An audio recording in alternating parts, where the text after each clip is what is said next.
Kaya naman, ang gusto ko sabihin sa China, sa amin na lang ang Taiwan, sa inyo na ang buong South China Sea.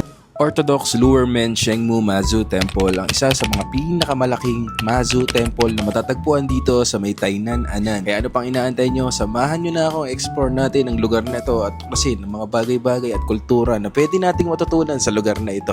Pero bago ang lahat, commercial muna. Ngayong araw pala meron tayong pupuntahan kaya gumagayak na ako. Napakaaga pa nga nito kaya nagkape muna ako. Sa mga oras ito guys, marami nga pala nagtatanong sa akin sa TikTok at sa Facebook page. Saan ko daw po nabili yung aking tambay cup. Meron po ako nabili na tambay cup na legit na tulak talaga siya guys, tulak talaga at napakamura niya binibenta kasi direct siya sa district. Wala nang iba yan kay Boss Ron, may no, firmado pa ni Pio Balbuena. Napakaangas, napaka legit guys. Sa mga gusto pong order, kontakin nyo lang po si Boss Ron at sa katunayan nga binigyan pa niya ako ng freebies na walang ipon clothing line. Napakaangas na ito guys, talaga naman bagay na bagay sa tambay cup na binili ko sa kanya. Napakamura ng benta niya guys. Kaya naman sa mga gusto pong order, kontakin nyo lang po si Boss Ron sa kanyang TikTok account. Ito po yung kanyang TikTok account at ito po yung kanyang Facebook page. Guys, legit na tulak talaga siya ng tambay cup. Sa mga taga Taiwan, sa may Kaohsiung, dito banda, kontakin nyo lang si Boss Ron guys. At syempre, meron din po sa Pilipinas. Kaya sa mga gusto pong order sa mga nasa Pilipinas, kontakin nyo na po si Boss Ron sa kanyang TikTok account at sa kanyang Facebook. Hi guys, ako nga pala si Jaya, isang OFW dito sa Taiwan.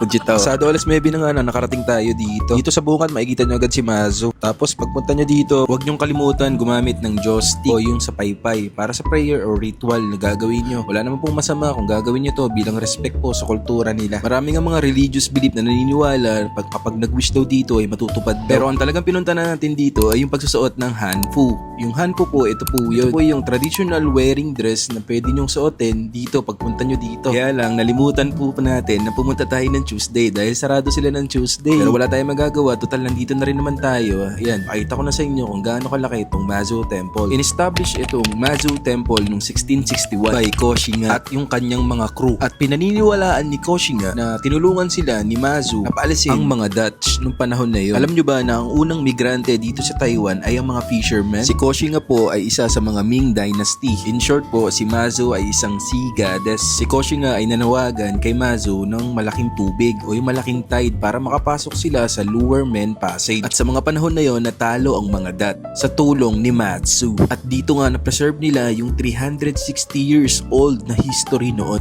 At ikaw ba ay sawi sa pag-ibig?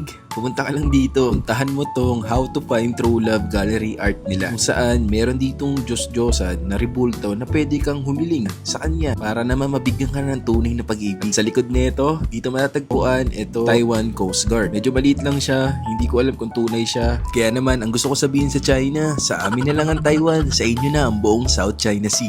Kung pupunta nga kayo dito guys, Monday to Sunday open sila from 5 AM to 9 PM. Huwag kayong mag-alala, marami ditong mga kainan. Pero nung pumunta kami ng Tuesday, sarado pa kasi. Masyado pa sang maaga. Hope guys, marami kayo natutunan sa ating kwento. Kung marami ka natutunan sa ating kwento at sa ating vlog, huwag na rin akong kalimutan i-follow sa ating Facebook page, sa ating YouTube channel at sa ating TikTok account. Para naman maging updated ka pa sa mga susunod at gagawin nating video katulad nito. I'm sure marami magtatanong sa inyo kung paano ba ako nakapunta dito. From R19, bumaba ako ng Zuying para lumipat sa TRA or yung Kwai or yung Manila. Tapos ibababa kayo sa Tainan Station, makikita nyo tong black building na to. Nakita nyo na yung black building na yan, may meron kayo makikitang 7-Eleven at doon kayo sumakay ng taxi. Pwede kayo sumakay ng bus 11. Bababa na kayo niyan dito sa may Mazu Temple. Palagi nyo lang tandaan, mabuti nang may alam para naman hindi tayo laging puchitawa. Yun lang, finish na. Bye-bye! Peace out!